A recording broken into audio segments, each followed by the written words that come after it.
Welcome back to the Charismatic Voice. I recently saw a video of Jon Bon Jovi talking a woman down from jumping off a bridge. And that made me cry and want to dig into his music a lot.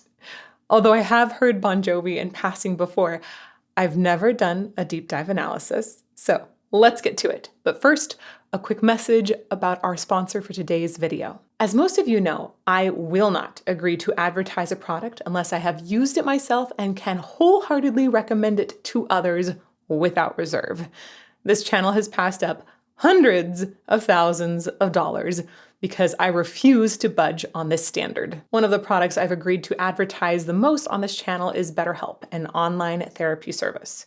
I have used their services, had nothing but good experiences, and expect to continue to use them in the future. In 2023, some concerns about BetterHelp were raised, and we paused on our sponsored ads from them while we investigated these claims. We found that the claims were either misinformed or very well addressed, which to me makes BetterHelp an even better service. One of the most concerning pieces was an FTC complaint that claimed that BetterHelp had shared hashed email and IP addresses of people who were visiting the website with social media companies for ad targeting. Using cookies like this for targeted ads is standard practice, but health companies have to be held to a higher standard because health data needs to be protected at a higher level. It's important to note that the FTC also claimed that these practices only lasted until December of 2020 when BetterHelp corrected them. The FTC and BetterHelp settled in July of 2023, and they also have great scores on Trustpilot and the Better Business Bureau. The thing that really sticks out to me here is that BetterHelp self-corrected before any FTC involvement. Every company has holes. Every person has flaws. Perfection doesn't exist unless you're Ronnie James Dio. And I'd personally rather go with a company that is vetted, has improved, and is looking to continually improve their service. There were other complaints raised in 2023 as well, but when we dug into them, it turned out they were just misinformed. BetterHelp only hires licensed and credentialed therapists. They are not partnering with Israel or Palestine. And they do offer free therapy to individuals affected by the conflict on either side without preference. And I think that this is an amazing, unbiased service. They offer fair pay to their therapists, up to $91K per year, and therapists get to set their own hours. I'm impressed by the variety of therapists on the platform, and also that you can get access to therapy quickly through BetterHelp, because I believe that you should not have to wait months when you need help now. Plus, BetterHelp has invited creators like me to talk about this publicly instead of just selling them in an ad, because they have a really strong moral compass, and they have this incredible goal of making mental health care accessible to everyone. I'm thrilled to still wholeheartedly recommend BetterHelp, and if you would like to learn more about them, you can check out the link in the About section or the pinned comment below.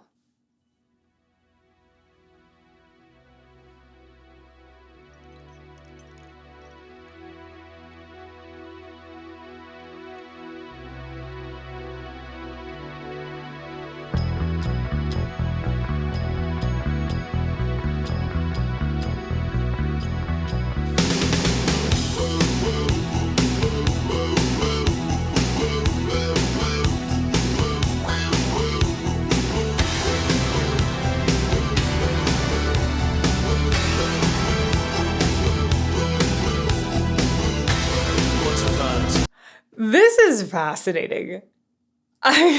Really fascinating, because I can hear some of the vocals in my head of what this song is, but I've never gotten into it, ever. And it's so much more synth heavy than I expected. It's really synth heavy. It has sweeps going on, and it has this whoa whoa that's very electronic. I don't know what devices it's being used to create that. Almost sounds like a vocoder, but it's the sounds are just so much more electronic than I thought they were. This is a bit of a revelation right now. Back to the beginning.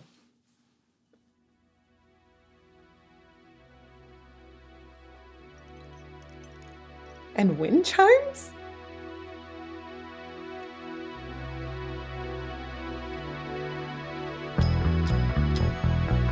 It's like a little, is that like a little tiny cymbal? Like what, are those hand cymbals? A little like,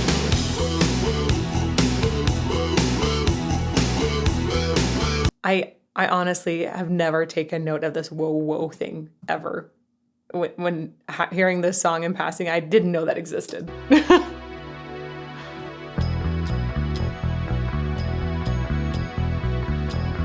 That's also a really cool bass line.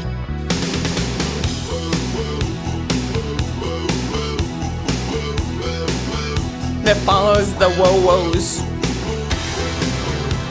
Interesting. Wow. Getting dressed for a concert is what? Was he flying? I know singing's about to happen, and I really like singing, but I might like flying more. I don't know, I haven't really flown, but that's not true. I have flown in a production, but not like this. This is like Peter Pan flying. Yeah, they're putting on hooks there for the flight. Whoa, that is so cool. Okay. That's cool.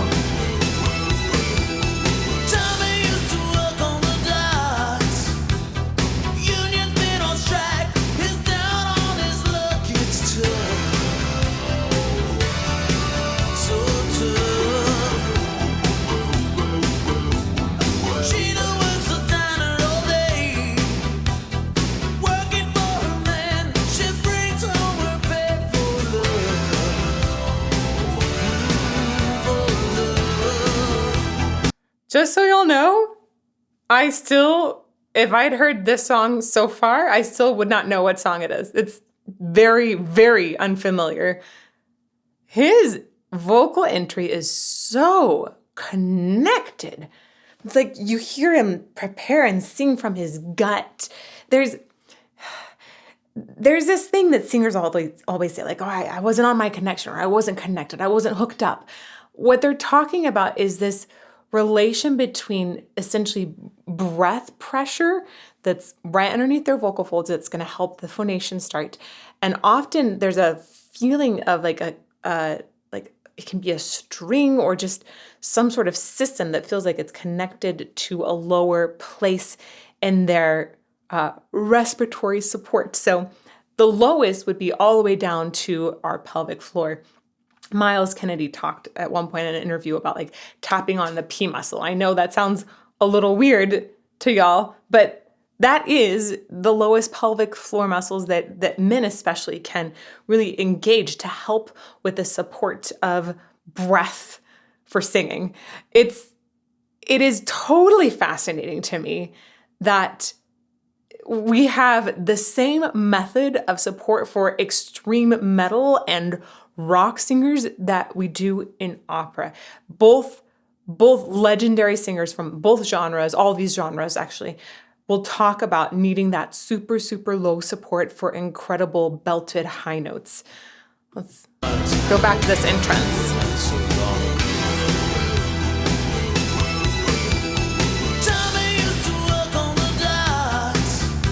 Like that beginning, it almost feels like a little bit of a cry in it. Right? It's hooked up.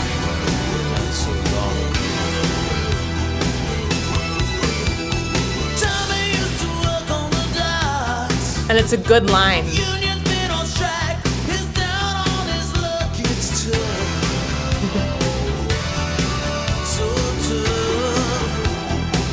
Like even when he's singing some of these lower notes, and this flying looks ridiculously fun, by the way. I'm like, I want to do that. Yeah, let's do it. Okay. Even when he's singing his low notes, there's line that's coming out. I sometimes think of like Laffy Taffy machines, the old ones that would fold it. They still exist, but seeing that fold and the way that there's almost goop between each end, that's how I think it feels when you're really hooked up into support. And that never goes away if you're a good singer. I hear it still with that goop between all of the notes in the lows for him. It's really, really good technique.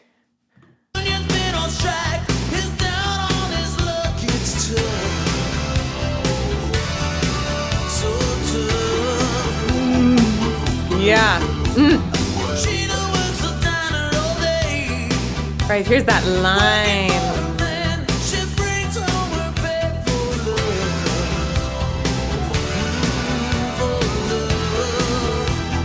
I've heard opera described so often as it's essentially like sustained screaming that's made pretty. Or sometimes people talk about it being like a primal call. And I think that that primal call idea, and almost like a cry, primal sustained cry, you can hear that in Jon Bon Jovi's voice here, really definitively.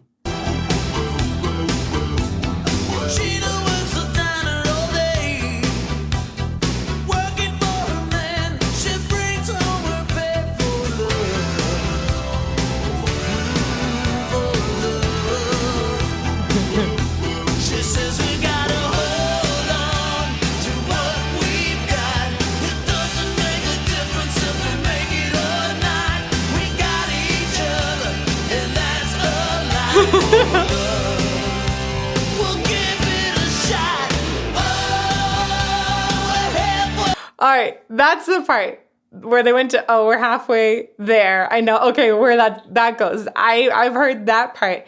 Up until then, I still wouldn't have known, even though there was a bridge that started to feel a little bit more familiar. I love how optimistic these lyrics are. It's like, it's just sweet. It makes the heart feel better. I love music that inspires our hearts.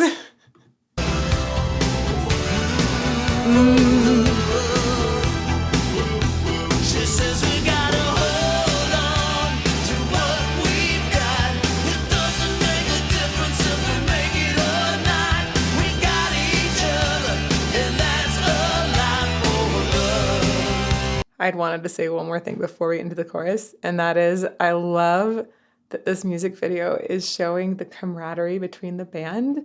There are such good feels here. I hope they kept this through their whole career. I really know very little about the trajectory of their sound. And I love seeing the vibe here between everyone. It sounds like, it just seems like they're buds. I hope they're buds for life.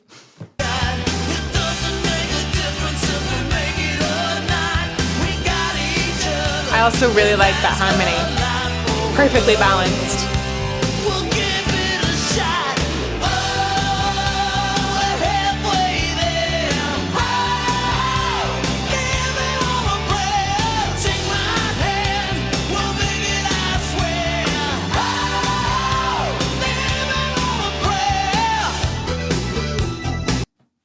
He has not ever lacked connection. This has been fantastic throughout, and I think that lower, really deep respiratory system, essentially, connection, that support is what makes it possible for him to go up and essentially get this extra extension in the chorus. When he gets up there, it is clean, it is powerful, and it sounds a little bit like a holler, right? It's really, really deeply connected so that by connecting solo, it's essentially restraining the air from all going poof. If that air comes up and it hits the vocal folds, it's gonna splat and you're gonna crack. So if it's restrained down low, all of these pelvic floor, abdominal muscles are essentially restraining the diaphragm from totally relaxing and the air then from collapsing and going up and hitting your vocal folds. And that is controlled really, really well, then you're able to reach those high notes with that power and not splat. Excellent. Let's go back a little bit.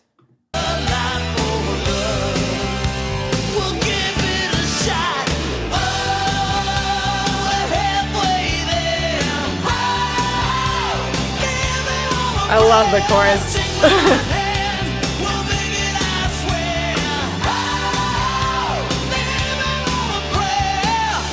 I also love the moments that they've chosen in here to add more voices or not. This is, I think one of the reasons I recognize this chorus is because that's when everybody sings along, right? I'm sure that this was like played at a wedding dance or something like that at some point. And it's so inviting to sing in some of these moments because they've added chorus backing to that particular moment. Let's see. I'm going to go back one more time. We got each other.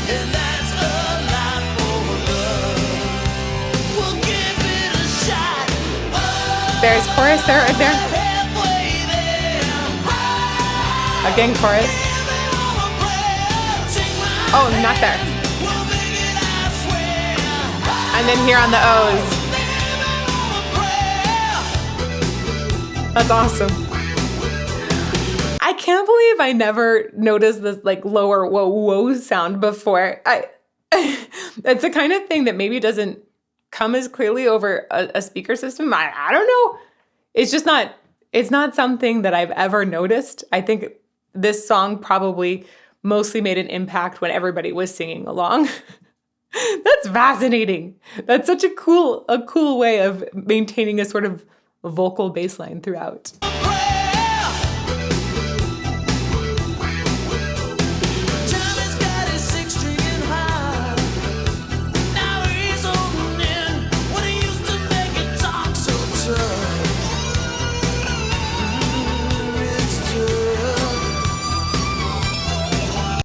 I have an important question. Why bring the mic stand? Why not just take the mic? I feel like I'm breaking something here. Why, if we're gonna walk around with it so much? I mean, I guess it looks kind of rocker, but it looks cumbersome sometimes. Yeah, you can set it down then maybe when you maybe the point is to have something you can set down, but it looks like most of the time it's not set down. Why not just take the microphone?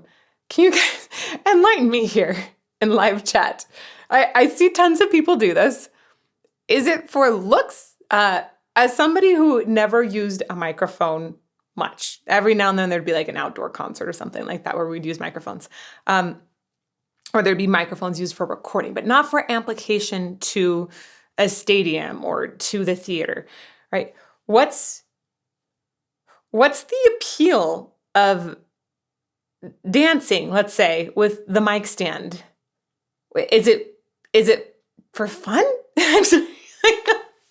I feel like this should be something that's obvious, but I'm missing something here. It looks like a picture of a rock singer, but I don't know why that's a picture of a rock singer, if that makes sense. Okay, enlighten me, please, in live chat. Thank you.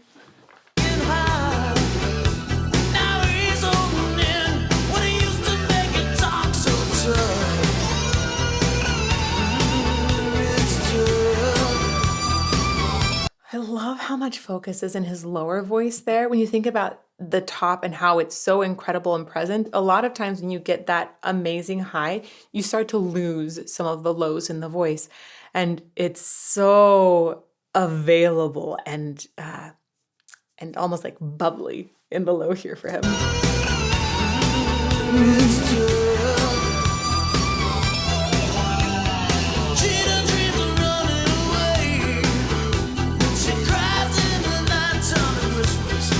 Wait, is that a talk box? Is that the thing that Peter Frampton uses? Because that would make a lot of sense. That's kind of what it looks like. Because then it's going through the bass as well. Awesome! I like it. I like it.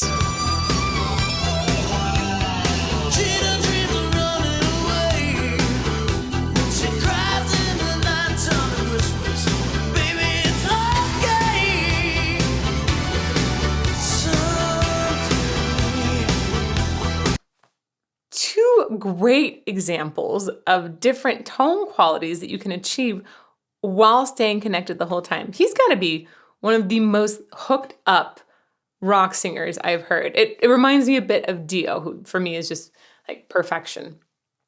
I think both of these singers have something so generous in their voices and this way of hooking up to their gut, like the very bottom essence of their being, and then just pouring forth from there. It's always there in every single moment of his singing, and he uses it, I think, to make it so all of this expression surrounding his voice is way easier.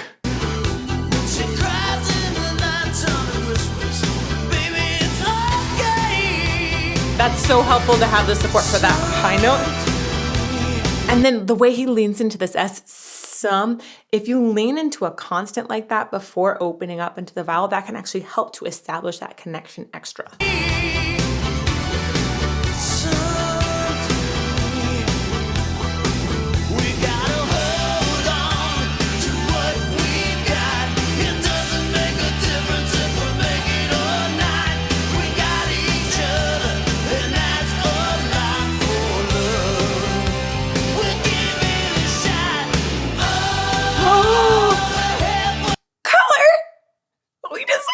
Oh, that was cool. That was really cool. I love the sentiment of holding on to what we've got. Basically saying every moment there is something that you have that you can celebrate. There's something. Maybe it's just a breath of fresh air. Who knows? I know there's so many terrible things happening in the world right now. And sometimes it feels like everything is just about to be over. But there are still flowers. You can go find a flower and smell it, and it will smell good. So, this is beautiful. It doesn't make a difference if we're making all night. We got each other, and that's a lot for love. We're giving it a shot. Oh, we're halfway there. Oh, living on a prayer. Take my hand. We'll make it, I swear. Oh, living on a prayer.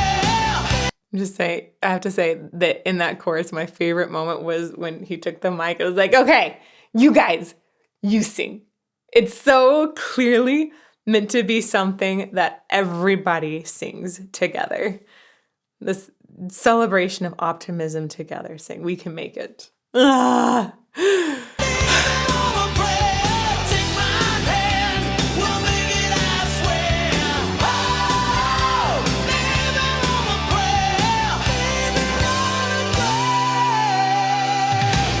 That's so beautiful. It's so beautiful. His connection to his voice. I know I'm oozing about it probably a little too much at this point, but it's so beautiful and good. And I also love the part where he says, take my hand, we'll make it, I swear.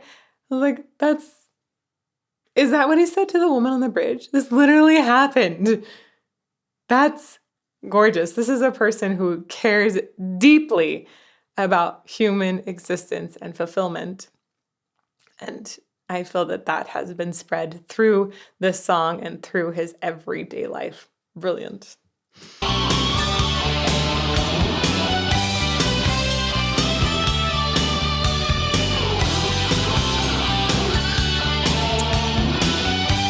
The outfits are incredible.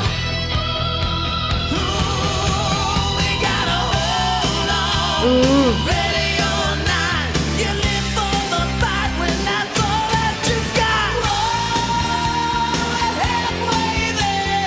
Wow, that was a great transition. First of all, that they took it lower and brought that harmony in. So it didn't lose energy, even though it was lower in pitch, because they added this layer of the harmony. It was also very short, then moved into a key change, which brings even more energy into what I think is the final chorus. That was just so perfectly designed for a song that already feels like it's high and soaring to go even higher.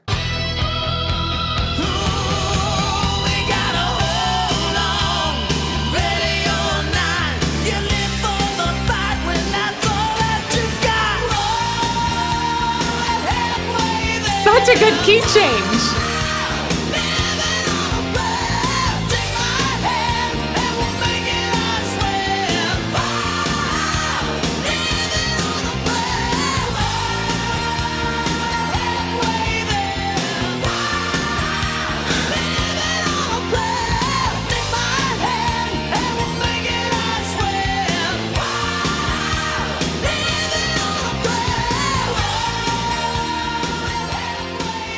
Oh, it's going to fade out? Okay, let's go back just a little bit. He has still never dropped that incredible connection to his support. I wanted to point out this chorus is so singable, so easy to sing back and get stuck in your head right away. Like, that's the only part of the song that I could think like, oh, this was the song. All the other stuff I didn't have, but this chorus is so sticky, which is why I think they're repeating it here, 3 times? In live performances, did they go on and on and on? I could see this lasting for minutes of just people singing through this chorus on repeat. It's a really good chorus.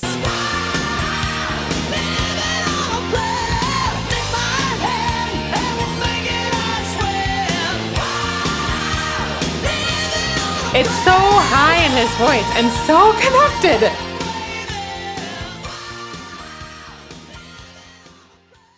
Awesome. This is one of those songs that just makes me feel all good about humanity. Even with all of the crappy stuff that happens, there are still really good humans and there's great music.